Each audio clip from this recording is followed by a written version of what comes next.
Sombrionauta apresenta Horrores de Arendt, a necropolítica externa estadunidense na obra Soldado Desconhecido de Garth Ennis.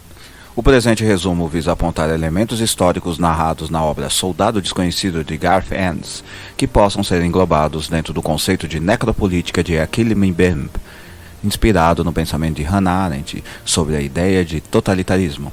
Com isso, se pretende demonstrar que autores de histórias em quadrinhos para adultos fazem uso de fatos e conceitos históricos para a construção de suas obras, passíveis de serem analisados como documentos que evidenciam o clima político do momento que foram publicados. Nesse contexto, será apresentado o conceito de necropolítica e em que páginas da obra ele pode ser mapeado. Se a economia política de um país se desdobra e tem efeitos na cultura, podemos afirmar que ela se expressa também como uma economia política cultural.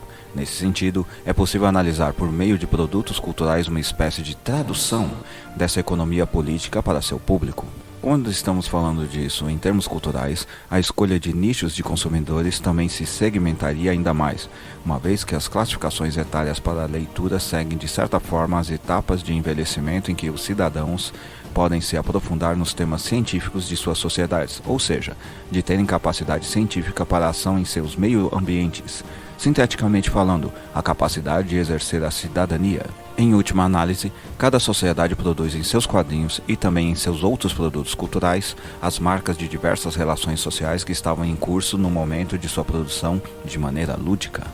Para o propósito desse resumo estendido, nos deteremos em analisar como a economia política se mostra na obra Soldado Desconhecido, 1997-1998, do roteirista Garth Ennis, a saber, a necropolítica.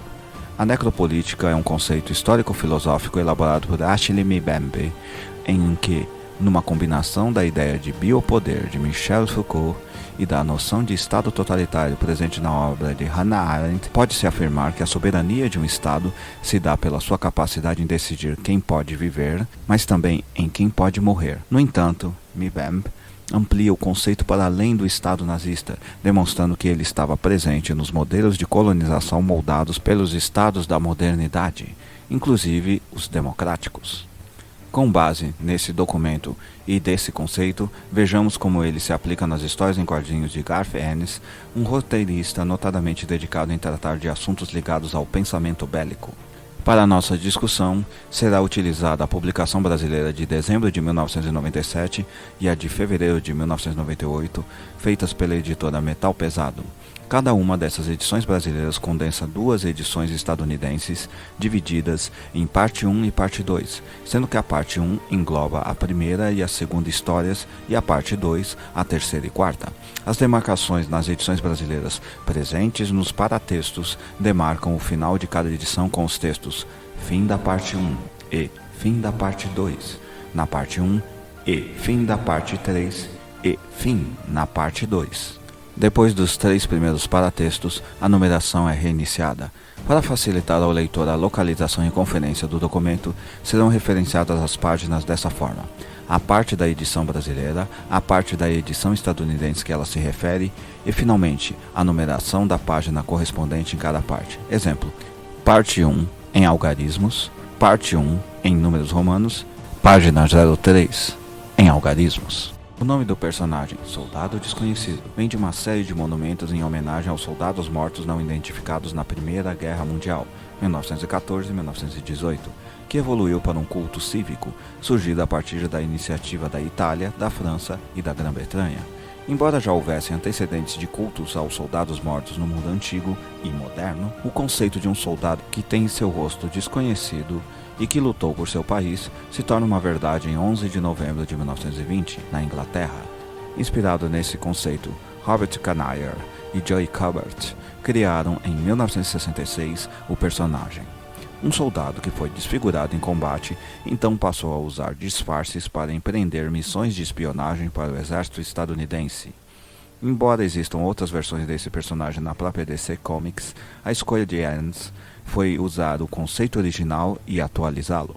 O roteirista parece entender as origens cívicas do nome do personagem, tanto que a abertura da história, em 4 edições no original, e o fechamento se dá no Cemitério Nacional de Arlington, 1864. A obra foi publicada originalmente de abril a junho de 1997 pela Vertigo, selo da DC Comics. Na narrativa acompanhamos o agente da CIA, William Clyde, em uma investigação acerca de uma organização antigovernamental que o leva a encontrar o soldado desconhecido. Nesse trajeto, somos apresentados a 4 eventos da política externa dos Estados Unidos da América, em que a ação da CIA levou a consequências desastrosas para as populações nativas. A representação no quadrinho desse serviço é o personagem Soldado Desconhecido. Dessas 4, 2 se encaixam no conceito de necropolítica de Mbembe. A primeira é a que é narrada na parte 1 em algarismos, parte 2 em números romanos, página 15 a 20 em algarismo, onde somos confrontados com a Search and Destroy, procurar e destruir, às vezes chamada de guerra de atrito. Nesse modelo de estratégia, a vitória em um conflito é dada pela quantidade de inimigos mortos em ação, Killed in Action, ou KAA. Ela foi aplicada pelo general William Westmoreland. No quadrinho, temos a narração de um personagem chamado Marcus Bradley, que, ao ser entrevistado por Clyde, relata ter sido pressionado, no Vietnã, a dar ordens para massacrar cambojanos por um agente da CIA chamado Lipton. Bradley recusa e não muito depois recebe a visita de Westmoreland, em pessoa, que confirma a instrução genocida. Logo depois, se descobre que em verdade era o soldado desconhecido disfarçado de Westmoreland. A segunda situação acontece na parte 2 em algarismos, parte 3 em números romanos, página 12 a 18 em algarismos, onde o coronel Booth narra que na década de 1980, na Nicarágua, um coronel de nome Garrison, observador militar que acompanhava seu pelotão, entra em um hospital sandinista cheio de feridos, portando uma metralhadora M60 e os executa, alegando que isso deve ser feito até que se entenda que nenhum governo nicaragüense irá se manter sem o apoio dos Estados Unidos da América. Em verdade, esse coronel era o soldado desconhecido. Em nenhum dos 2 casos houve qualquer tipo de julgamento ou procedimento jurídico legal, logo ações típicas de estado de exceção executadas por agentes de um Estado democrático capitalista, logo moderno, sendo assim caracterizada a necropolítica. Como a necropolítica é caracterizada pelo genocídio proposital de populações sem que seus direitos humanos sejam levados em conta, nesse quadrinho em particular, nos trechos acima citados, demonstra-se que as histórias em quadrinhos podem captar os fatos que criam esses conceitos, sendo possível até mesmo rastreá-los até suas origens. Assim, a pesquisa sobre a economia política pode fazer uso de como esse tipo de ordenamento da vida e morte foi tornado público, pelo menos no segmento mais adulto dessa linguagem. Isso sugere que podemos ampliar nossas pesquisas sobre história pública para além dos documentos oficiais, ao ponto de podermos analisar como a linguagem dos quadrinhos tenta explicar sua visão sobre a política bélica de seus países de origem. Obrigado a todos que assistiram a essa apresentação. A seguir, as referências utilizadas e as redes sociais do autor.